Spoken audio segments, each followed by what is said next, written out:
Hello everyone, welcome to Master Cherry Mom YouTube channel. So I hope you all are doing absolutely fine. And आज का जो हमारा video है वो है what to eat for normal delivery, कि normal delivery के हमें क्या खाना चाहिए। सो वीडियो को स्टार्ट करने से पहले चैनल को सब्सक्राइब कीजिए, वीडियोस को लाइक करिए एंड शेयर करिए। कोई भी डाउट हो तो आप मुझे कमेंट सेक्शन में पूछ सकते हैं। तो चलिए स्टार्ट करते हैं what to eat for normal delivery.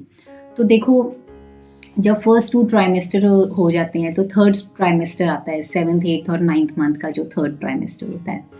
तो डॉक्टर्स कहते हैं बस 8 मंथ्स तक जैसे तैसे टाइम निकाल लीजिए एंड 9th मंथ में तो कभी भी बेबी हो जाए दैट इज़ परफेक्टली फाइन, है ना। मुझे तो यही बोला गया था, जो मेरी गायनेक थे उन्होंने बोला था, क्योंकि मेरा एमनियोटिक फ्लूइड कम हो गया था 8th मंथ में। तो उन्होंने मुझे बोला कि कनिका हमें सिर्फ 8th मंथ निकालना है एंड 9th मंथ में जब मर्जी हो जाए, ठीक है।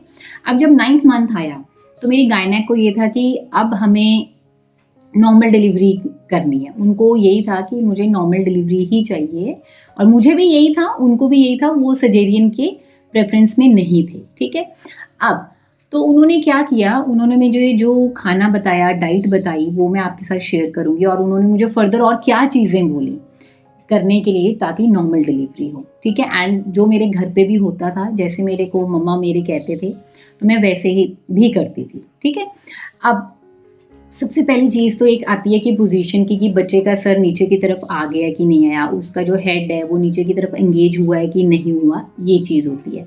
वो इसलिए देखा जाता है कि अगर नीचे की तरफ आ जाता है बेबी, उसका हेड एंगेज हो जाता है, तो वो नॉर्मल डिलीवरी में हेल्प ही करती है चीज़ एंड चांसेस ज़्यादा हो जाते हैं फिर नॉर्मल डिलीवरी के, ठीक है। एंड इसके साइड बाय साइड फिर एक ये चीज़ देखी जाती है कि जो सर्विक्स होता है, जो माउथ ओपनिंग होता है यूट्रस का, जो जहाँ से बेबी ने बाहर आना होता है, वो सर्विक्स जो होता है वो 10 सेंटीमीटर तक होना चाहिए, ठीक है। जब वो 10 सेंटीमीटर का हो जाता है तभी जो है नॉर्मल डिलीवरी होती है और बेबी बाहर आ पाता है ईजिली, ठीक है।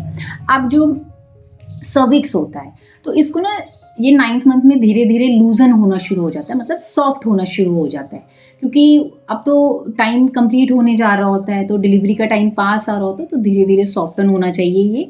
तो उसके लिए डिफरेंट डिफरेंट चीज़ें बताई जाती हैं खाने के लिए। तो सबसे पहली चीज़ जो मैंने बहुत खाई थी वो ये था कि पाइनएप्पल, ठीक है। तो मैंने लास्ट में 9th मंथ का मेरा फर्स्ट वीक कंप्लीट हो गया था, उसके बाद मैंने सेकेंड वीक से स्टार्ट किया था। तो मैंने उसमें पाइनएप्पल खाया था, बहुत बहुत इन द सेंस कि मैं डेली के, आप कह लीजिए कि 2 पीसेज या फिर 3 पीसेज मैं डेफिनेटली खाती थी पाइनएप्पल के, ठीक है। कईयों को अच्छा लगता है, कईयों को नहीं भी अच्छा लगता है, लेकिन मुझे अच्छा लगता था और मैं उसे कंज्यूम करती थी। सेकेंड जो चीज़ है वो है कैस्टर ऑयल होता है, ठीक है। अब कैस्टर ऑयल मैंने तो कंज्यूम नहीं किया, बट मेरे नोन में थे, उन्होंने कैस्टर ऑयल कंज्यूम किया था।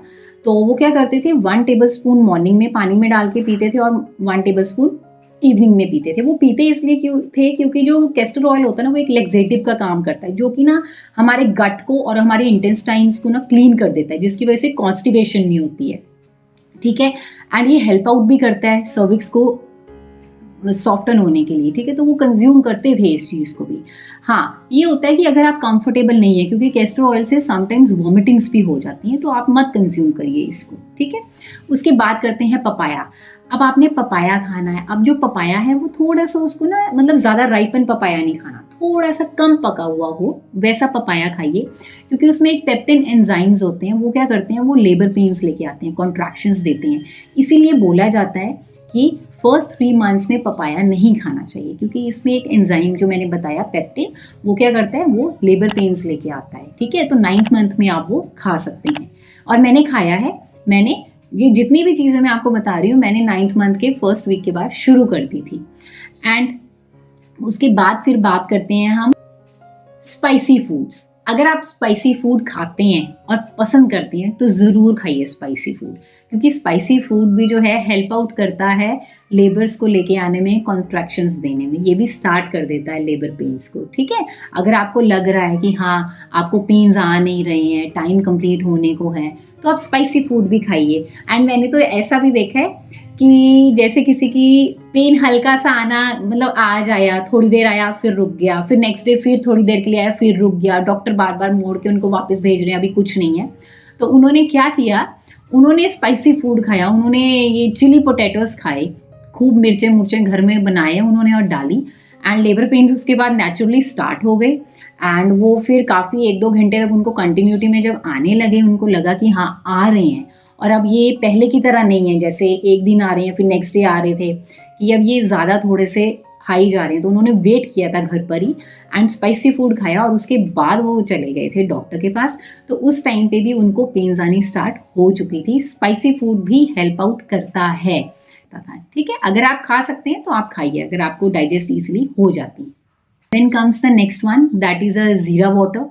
अगर आप जीरा वाटर पीते हैं तो बहुत अच्छी बात है। आप जीरा को लीजिए, उसको पानी में बॉईल कर लीजिए और उस पानी को आप सुबह और शाम पी लीजिए, दिन में भी पी सकते हैं। और जीरा वाटर तो आपको आफ्टर डिलीवरी भी बोला जाएगा, तो आप पहले से भी अगर पीते हैं तो ये आपको डेफिनेटली हेल्प करेगा डिलीवरी के लिए, ठीक है। लेबर पेन्स में उसको सर्विक्स को सॉफ्टन करने के लिए भी, ठीक है। अब जो नेक्स्ट चीज़ मैं बताने वाली हूँ वो बहुत इंपॉर्टेंट है, वो है एक्सरसाइजेस। मेरी गायनेक ने मुझे 9th मंथ में ये कह दिया था कि कनिका एक्सरसाइजेस करनी है, ठीक है। एक्सरसाइजेस कैसे करनी है? आपने बटरफ्लाई पोज करना है, ठीक है। आपने स्क्वाट्स करनी है, मतलब उठक बैठक करनी है। तो मैं क्या करती थी, मैं टेरेस पे चली जाती थी अपने हस्बैंड के साथ। मेरे हस्बैंड मेरे हाथ होल्ड कर लेते थे, पकड़ लेते थे और फिर मैं उठक बैठक करती थी। क्योंकि ये भी होता है कि समटाइम्स हम मतलब डिसबैलेंस ना हो जाएं और गिर ना जाएं, है ना। अकेले ही नहीं करनी है, अगर आपके गायनेक आपको बोलते हैं तो आपने एक्सरसाइजेस करनी है, अदरवाइज नहीं करनी है, ठीक है। तो मुझे बोला गया था तो मैं ये चीज़ें करती थी। एंड साइड बाय साइड मैंने 9th मंथ में पोचा भी बैठकर लगाया है, ठीक है। मेरी सासू माँ जो थे उन्होंने मुझे, मम्मा ने बोलते थे कि आपने पोचा लगाना है। तो जब मैं पोचा लगाती थी बैठकर तो वो डेफिनेटली वहाँ मेरे साथ ही होते थे, ठीक है। तो मतलब मैं जब भी मैंने ऐसे कोई एक्सरसाइज कोई भी काम किया है फिजिकल 9th मंथ में, तो मेरे साथ कोई होता था। तो कहने का ये मतलब है कि आपके साथ भी कोई होना चाहिए, ठीक है। फिर उसके बाद मैं स्टेयर्स चढ़ती उतरती थी। सुबह 2-3 बार मैं ऊपर से नीचे, मतलब ग्राउंड फ्लोर से सेकंड फ्लोर तक जाती थी। फिर शाम को भी मैं ग्राउंड फ्लोर से लेके सेकंड फ्लोर तक जाती थी, मतलब 2-3 राउंड्स में आराम से लगा लेती थी। क्योंकि 9th मंथ में मुझे ब्रीदिंग की कोई इशू नहीं था, ब्रीदलेसनेस नहीं फील होती थी। क्योंकि बेबी जो था वो नीचे की तरफ हो चुका था, ड्रॉप हो चुका था, उसका हेड वगैरह सब कुछ नीचे था। एंड मुझे ऊपर कोई फीलिंग नहीं होती थी यहाँ पे पेन वगैरह, या फिर ऐसा नहीं लगता था कि सांस नहीं आ रहा है, ठीक है। तो आप ये भी कर सकते हैं। एंड उसके बाद जैसे मैं खाना बनाना होता था, आटा गूंदना होता था, तो मैं क्या करती थी कि पैरों के बाहर बैठ जाती थी और फिर ज़मीन पे ही, वो जिसमें हम प्लेट में आप कह लीजिए कि जिसमें हम आटा गूंदते हैं परात में, वो नीचे रख के और फिर मैं आटा गूंदती थी पैरों के बाहर। हाँ, अगर मैं थक जाती थी तो फिर मैं चौकड़ी मार लेती थी या फिर बटरफ्लाई पोज में बैठ जाती थी, ठीक है। और फिर मैं आटा गूंदती थी। तो मैं तो यही कहूँगी कि ये जितनी भी चीज़ें थी इन्होंने मुझे हेल्प किया था मेरी नॉर्मल डिलीवरी के लिए, ठीक है। अब जो नॉर्मल डिलीवरी होती है, अगर आपकी फर्स्ट टाइम नॉर्मल डिलीवरी होती है तो वो थोड़ा ज़्यादा टाइम लगता है। मतलब आपको 14 आवर्स भी लग सकते हैं, 12 आवर्स भी लग सकते हैं, आपको पेन सहना पड़ेगा, फिर आपका बेबी होता है। जैसे कि मेरा जो एक्सपीरियंस था वो मैं आपको बताती हूँ। जब मेरी डिलीवरी हुई तो जैसे 3 बजे अगर मुझे पेन स्टार्ट हुआ तो 10 o'clock जो था मेरा बेबी आ चुका था इस दुनिया में मेरे पास। तो मुझे 7 आवर्स का टाइम लगा। तो वो क्यों लगा कम टाइम? कहते तो ये हैं कि पहली डिलीवरी होती है, पहली प्रेगनेंसी होती है तो 10 घंटे 14 घंटे भी लग सकते हैं, बट मुझे कम लगा। क्यों? क्योंकि मैंने एक्सरसाइजेस की, मैंने अपने खाने पीने का ध्यान रखा। हाँ, कुछ लोग कहते हैं कि देसी घी खाना चाहिए, खूब देसी घी खाना चाहिए।